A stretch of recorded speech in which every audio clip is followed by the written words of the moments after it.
Time now, 6 minutes past 6. You're listening to Good Morning Scotland with Laura McKeever and Laura Maxwell.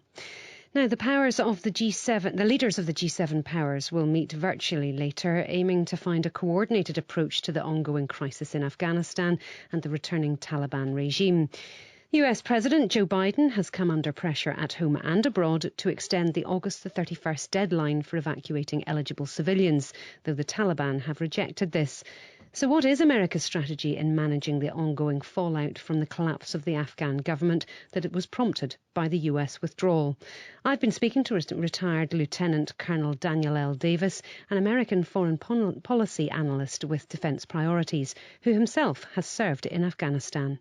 Well, I think one of the key things is we want to just make sure everyone's coordinated on a strategy and a go forward, so that everybody's on the same sheet of music, so to speak. And I think one of the key things that's going to need to be discussed is, should we recognize the Taliban or as the legitimate government of Afghanistan, or should we maybe do something different? And there's some disputes on that, different opinions. But I think that's one of the key things that we're going to want to have discussed at that time. And I suppose the other short-term measures we'll need to look at security and whether the US can actually extend its stay or will want to extend the deadline. Yeah, I mean, I guess that's probably the most pressing issue up front is August 31st a hard deadline, or does it have some flexibility? And the real objective is, can we get everybody out by August 31st? And that is absolutely the preferred plan, and the amount of people been flying out per day has now gone up into the thousands as the United States has sent more aircraft in, both civilian and military, to get the maximum number of people out. Because I think everyone understands that it's in everyone's best interest to meet that August 31st deadline, even though it is an internal deadline, just to limit any possibility of escalation or of harm to anyone. What do you think President Biden's thinking is on this? And obviously he's under international pressure to extend it. The Taliban have said no, they don't want to extend it. Where do you think the president is? I think the president would like to avoid as much any challenges as possible, and it would be ideal if everybody, the United States and all of our allies can all get all of our people out by the 31st of August. That would be the best case scenario. Is there time to do that, though? It's only 7 days.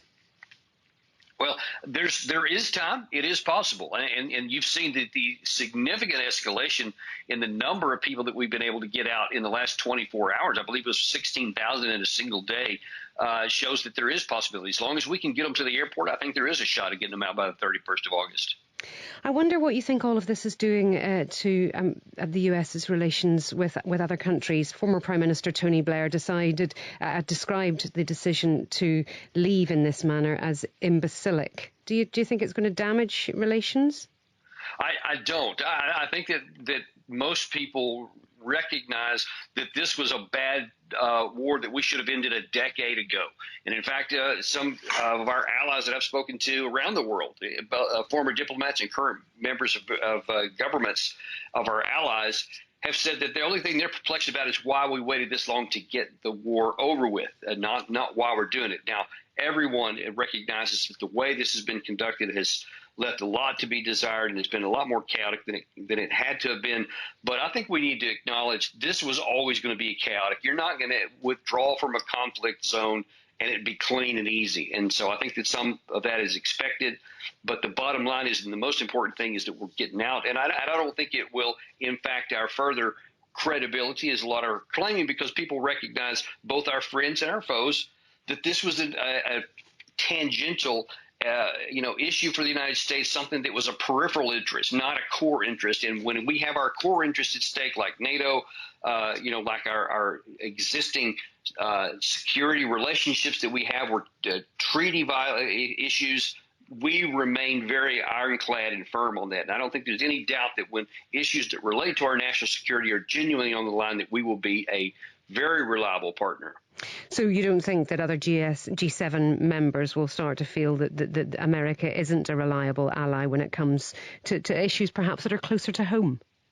No, I don't think so, because I think that they can rationally see that that the issue with Afghanistan is something that should have been wrapped up years ago, and that it was a losing proposition, and to continue to go in there and spend time and resources and blood and treasure for all of our nations has been a waste and something that we should have shut off long ago. And I think that most of them are going to be glad it's going to be over. I think they would have preferred it to be done in a lot better manner, and I think they have some valid criticisms there. But now that once it's done, I think it's going to be out. Absolutely. You served in the region twice, so how do you feel about the way it's been carried out?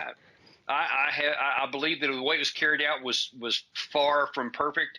I've been arguing since 2017 that we should have gotten out in a much better way, that we should have announced the withdrawal, but then given the Afghan government and our allies at least 18 months of service at that same level, so that everybody had a chance to coordinate and get their acts together, especially for the Afghan government to recognize they're going to be responsible for their security, and give them a chance to actually do it. And it would have been done at a time when the Taliban had far less territory than they had when we actually decided to do it. And that was, I think, our big error, that we didn't give anybody a chance to coordinate or get ready. We just left once the decision was made. But the decision to leave was absolutely the right one, and should have been done many years earlier. That's retired Lieutenant Colonel Daniel L. Davis, an American foreign policy analyst with Defence Priorities.